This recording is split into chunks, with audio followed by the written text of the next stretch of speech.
Assalomu alaykum. Ko'pchilik shashlik sirrini yashiradi.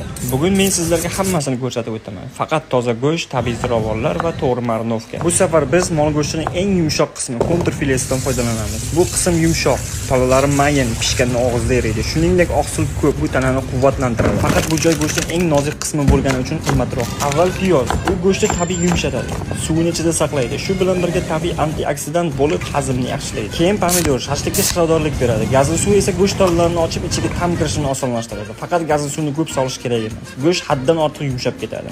Qora murch go'shtga achchiq lazzat berib, zira bilan hidi shashlikda tanlanadigan qiladi. Kashri esa tabiiy xushbo'y ta'm beradi va xmel usneli esa go'shtga biroz kavkazcha tabiiy ta'm qo'shadi. Oxirida ozgina o'simlik yog'i. Bu go'shtni qizargan sershira va tiniq qiladi, lekin ortiqcha yog' shashlikni og'irlashtiradi. Shuning uchun 1-2 qoshiq kifoya. Marinamatni ustini yopib, kamida 1 soat dam beramiz. Shu orada har bir ziravor o'z ta'mini go'shtga singdiradi. Bunday shashlikni tayyorlash oson emas, lekin har bo'lagi bunga arziydi.